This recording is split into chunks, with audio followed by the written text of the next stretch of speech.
Welcome to Two of a Kind Sports, the show where passion meets the game. I am your co-host, D Nice, and today I'm going to showcase two players could possibly that the Washington Commanders may select for their number 7th pick. And I really think that these two individuals that I'm going to speak on, and we're going to also show clippings of today, I think they can help this defense with Coach Durante Jones in the 2026 season because they're very versatile and have playmaking abilities. So I want to know from you fans, who do you want to pick at number 7? What do you want to do? Do you want to go on the offensive side or you want to go on the defensive side? Whether that can be R.L. Reese, that can be Ruben Bain Jr., that can be David Bailey, Sonny Styles, or Caleb Downs. Let me know in the comments. Comment down low and let us know who you want for the Washington Commanders to pick at number 7.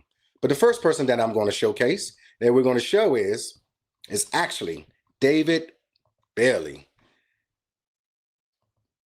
David Bailey from Texas Tech, 6'3". Great, real twitchy guy. A lot of scouts out here, they love David Bailey with his fast twitch, and he's a playmaker. He's definitely a playmaker, and I believe he is someone that can come here and make an impact day one. I really think so. So on David Bailey, per Matt Holder from the scouting department of Bleacher Report, he says David Bailey is an impressive athlete who has a deep bag of pass rush moves to be a significant contributor on third downs in the NFL. Bailey is 6'3", 250-pound defender prospect who originally went to Stanford as a 4-star recruit in the 2022 class.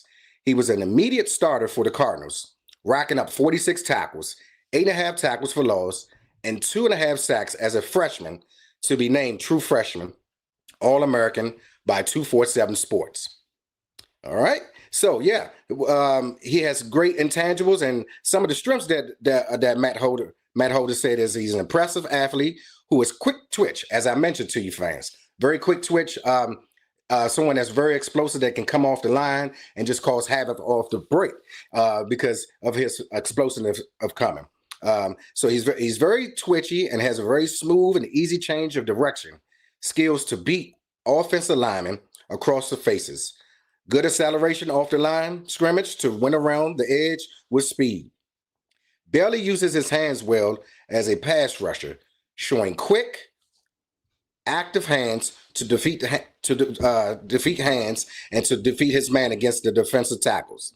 Shown several pass rush moves. That's good.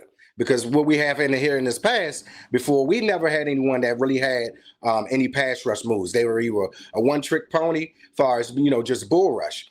So I'm glad that David Bailey is a person that has in his tool bag some of that, some of these moves that he's able to be versatile. So I think that will be good in Coach Duran defense.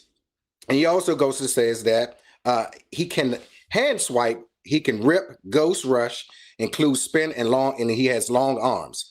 He has a good bend to the corner at the top of the rush. Very agile to be effective looper in the games. He can gain ground vertically and moving laterally. Now, some of David's weaknesses that he said he has is he's slightly undersized to be a full-time edge rusher in the NFL. Standard, Bailey has listed at 238 pounds in 2024 during Texas Tech, but he listed at 250 last year in 2025. Okay, he lacks the strength to be effective run defender. He struggles to get extensions on blocks and has skinny legs, which makes him setting the edge against offensive linemen difficult. I don't really understand why, skinny legs will have too much to do with, for as far as I know in athletics, I even know as far as in basketball, a lot of guys with skinny legs, they have explosion. They are very explosive. So you're already saying that he's quick, he's twitching, he has a quick explosion. So to me, I don't understand why is it a defense end that will really matter. So maybe that's just me. So, but that wouldn't be a factor to me. I'm looking at his skill set and what he can bring to this defense, which I think he can cause havoc. So he also goes to say that he doesn't have massive strength and is effectively to turn speed into power against good competition. So I like that. You tell me. I think that is somebody that we can bring here, like I said, come in here day one. He gives you multiple flexibility because he's actually he's actually a linebacker, but he can line up on the edge. So I think that he's pretty much like a 2-for-1. Where you don't really have to really take him off the field, your first and second downs, and just actually using him as a just traditional speed rusher. So right here, I want to show a 2-minute clipping of David Bailey, one of his highlights. And I want you to just think about this, Commander fans. Drop a comment, leave a comment in the comment section, and tell me what you think about David Bailey, and what do you think that, if he will be a good prospect for the Washington Commanders at the number 7 pick. Here's Mr. Bailey. By the Cougars. David Bailey chopped it free. Abasale, the left tackle, able to recover it for Houston. Well, David Bailey is so strong. He's got good hands. Watch him continue to work as he's made the whole thing go. Chris to throw, pressure on, and Chris is set back at the 19-yard line by David Bailey, who is a part of that transfer class, ranked number 9 by ESPN, projected first-round pick from Stanford. Boy, watch the hands and watch the dip off the edge. Gets so low whenever he goes with his wrists. On this possession, but a huge smack in the backfield again. It's David Bailey walloping Jamarian Burnett. The get off, he just times this so perfectly. He's going to shoot the gap and be in the backfield almost immediately. Burnett has zero chance whatsoever. Barely takes the handoff before he's contacted by David Bailey. We'll see what they bring on a 3rd down and 11. It's a delayed blitz, and they get there, and Bailey finishes the deal. It was height first, and Bailey, you said it off the top, they crashed in together, a loss of 15. These two guys are a menace to the quarterback in the pocket. And there you have it. That's David Bailey, man. So you tell me, what do you think from watching those clippings? Do you think that he can be a great attribute, a game changer? Because as we said it, we always said before, and then you even go to our further videos, and I know a lot of Commander fans couldn't agree with me on this, that we actually need more athleticism. We need game changers. We definitely need to be younger, and we need to be more explosive. So I think, me personally, David Bailey from out of Texas Tech will be a great pick for the number 7 for the Commanders at the number 7 pick, and I think he can blossom day one into Daronte Jones' multiple front defense, as we stated we're going to have. So the next person I would like to showcase, we're going to talk about, is Mr. Ruben Bain Jr. from out of the University of Miami.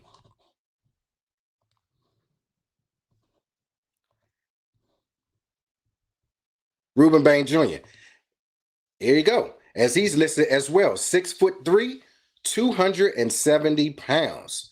As we know, he is a beast. He's an animal. He's a dog. Whatever adjectives that you want to use for this gentleman, we already know. Because this guy has a high motor, and he just seems like he's relentless. He comes with a lot of pass rush.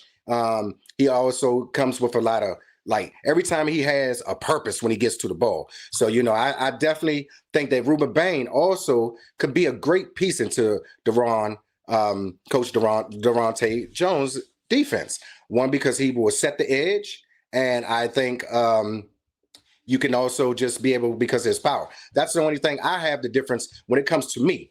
When you talk about David Bailey and you talk about Ruben. I'm sorry, when you talk about Ruben Bailey Jr. and you talk about David, you also talk about, the things, how we're going to use him, and I just think that he's a little bit limited, but I think that he still is an impactful player and a game changer. So, I would not be mad if the Commanders picked him at number 7, so, but here's the little bio they have on Ruben Bain Jr.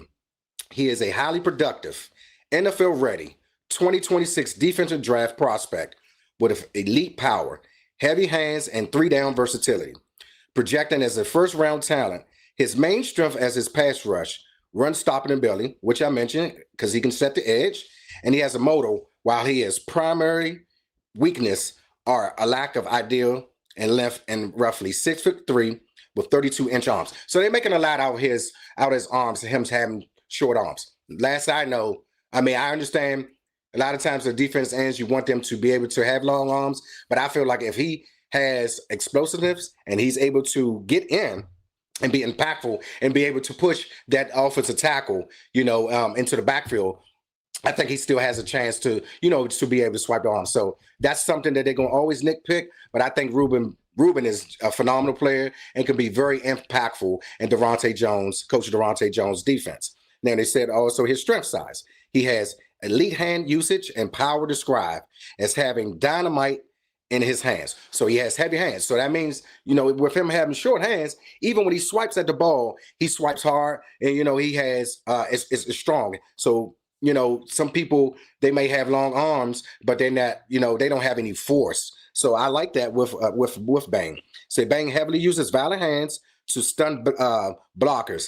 He can effectively use a bull rush and to move offensive line backwards. And as I stated, that is one of his biggest attributes in his tool bag, that he's able to use a bull rush. So he's a 3-down versatility. He is equally effective against the run and pass with the ability to play both on the edge and as an interior lineman in sub packages. So that's good. As we also talk about, as Coach Durante Jones talked about, having multiple fronts with Johnny Newman, with Jerron Kinlaw, and also Deron Payne. So maybe you have him now at times. Maybe let's say you have a veteran like we may have.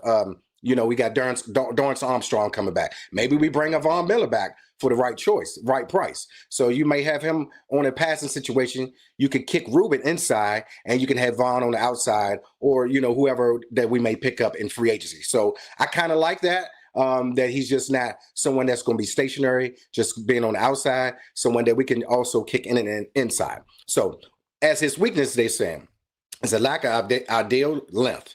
His arm length is between under 32 inches long, which I don't see being a problem, which can at least make him being smothered or neutralized by NFL tackles with longer wingspans. Okay, I understand that. But if he has power and he's able to rip and he's able to get up under these offensive lineman that has these long arms, I think that he can negate their long arms and by getting up in their chest and be able to drive them back in the backfield to the quarterback or just blowing the play up in the backfield. So I like that, you know what I mean? So I don't think that, to me, I don't think that's something that I would look at as being something that Ruben is just, I wouldn't want him, because I think he is a phenomenal talent. So also they say that he has an elite expansion, his first step burst, and he is a top of the burst bender, okay, edge rusher, also relying more on power and techniques. His run discipline can occasionally struggle with gap disciplines, which I noticed when I watched in the bowl game that he played in the national championship game against the University of Indiana. He also had an elite pass rusher on the side, but I also noticed sometimes that he wasn't in his proper gaps from my observation. So, one thing I also noticed about Ruben, I think sometimes I don't always see the best effort, every play. Now, maybe because he has another stud on the other side of the defensive line with him.